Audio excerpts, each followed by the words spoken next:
What's going on, gang? This is your boy 4G Tone. Everything that we do is for God, and this is Athletic Money. In this video, I'm gonna go ahead and talk about my 5 favorite tips that I wish I knew as an athlete in high school, college, pro, amateur, that would allow me to go ahead and build wealth earlier and then put me on a faster track to reach financial freedom. All right, let's get into it. The psychology of money. Tip number 1, it says to start investing early. It's never too late to invest, but you always want to start as early as you can. One of the most famous people that you probably know as an investor is Warren Buffett. He started investing when he was 10 years old. And the great thing about investing early is that you now have the power of compound interest to work in your favor as soon as possible. Albert Einstein said that compound interest is the 8th wonder of the world and one of the most powerful forces, especially in growing wealth over time. What compound interest is saving and investing consistently over time and using that interest that you've earned on your saving and investment to grow and now just compound over and over and over again. The great thing about this idea is that it's exponential growth, which means that you won't see anything for a long amount of time, especially early on in your investing career, but then all of a sudden there will be a fast track to your investments, and all of a sudden you'll see your investments grow like this, and that's exponential growth. It's not linear, it's exponential, because great investments happen over time. That is tip number 1, is to start early. Warren Buffett started when he was 10, and now he's worth hundreds of billions of dollars. It wasn't that he even made great financial choices every step of his career. He just started early, and he was consistent and disciplined in his investments, and he used compound interest in his favor. And that's why he's one of the richest and most famous investors to this day. Tip number 2, and I love this tip so much because it applies to student athletes like crazy. Invest in yourself. The great thing about being a student athlete is that resources are always available to you, but how are you using those resources?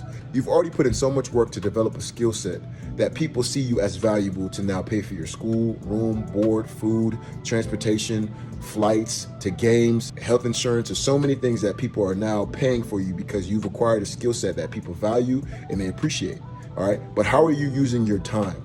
How are you investing your time to now become a better athlete? Are you investing time in the training room? Are you investing time in the tutoring? Are you doing things to make sure that all these resources that they're giving you are putting to work in the most efficient and effective way to now build yourself as a student athlete? And now who knows, the more work that you put in, the more people see you as valuable.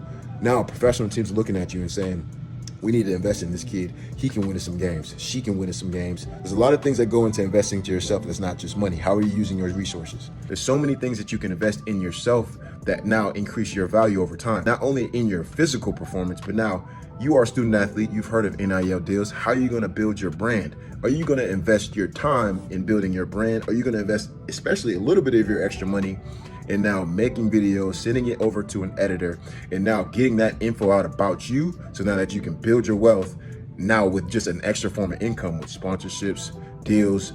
For example, Livy Doon, gymnast, gold medalist, is now worth millions of dollars in NIL deals, and she is currently now a college student athlete. It's crazy, but it's out here right now, so let's go ahead and get it. All right, tip number 3.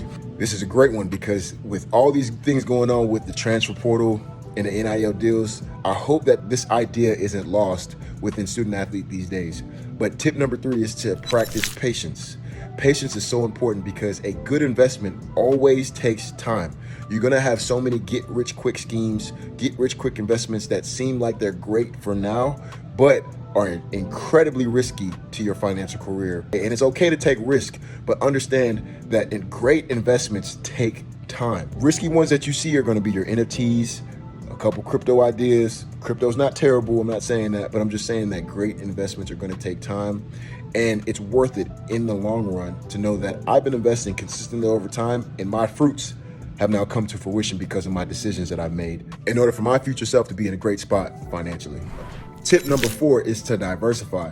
Diversify doesn't mean to go ahead and spread out a whole bunch of different investments within one sector. This could be a whole bunch of different assets that gain value over time. One example is stocks, but another one could be real estate. Another one could be collectible items. Like if you were to be a sneakerhead, can I buy a pair of shoes that are going to be collectible, that are going to be very rare, and it's going to gain in value over time? That don't mean wear them. You could, but the more pristine that you keep them, the higher value that they'll have, okay? Diversify your portfolio. The great thing about stocks is that you don't have to diversify and choose a whole bunch of different stocks.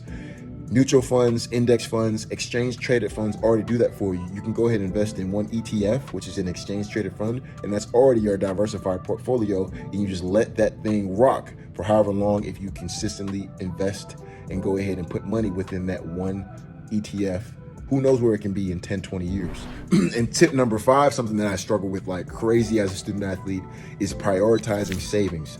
One person I love watching now that I didn't appreciate before because I've heard it so many times, but he said it over and over again, is Chad Ochocinco, and how he always never really bought anything that was crazy expensive or real because he knew his value. He came with a great video recently that talked about, why would I need to buy things if I know my value? If I know my name is really intrinsically and externally more valuable than what I'm buying.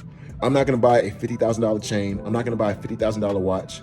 I'm not even gonna buy a Ferrari because I know my name is more valuable than those things. I don't have to put those things on or drive those vehicles or represent those brands to then increase my value. You can look up my value. You can look up my net worth. What's the point of me buying those things to increase my value to somebody else?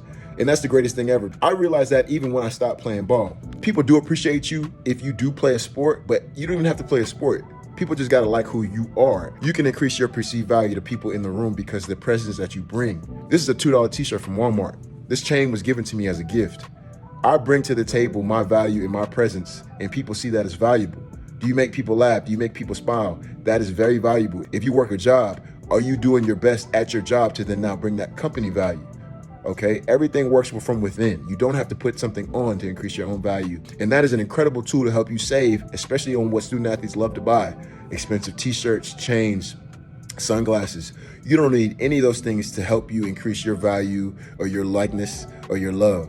Everything is already within you. You've already built value and skill that people now want to pay for and shower you with sponsorships, with viewerships, with followers, with media. You don't have to worry about any of that. Go ahead and now build your own value, build your skill, grow yourself as an asset. And then now you are now paying yourself. People are paying you to go ahead and put you in front of them, your value on them, your value on their business. Those are my 5 favorite tips from Psychology of Money and how they can relate to any student athlete out there and really just anybody out there that's trying to build wealth over time and reach financial freedom faster than you think, okay? Again, this is your boy 4G Tone. Everything that we do is for God, and this is Athletic Money. Welcome to the 4G gang. We out of here.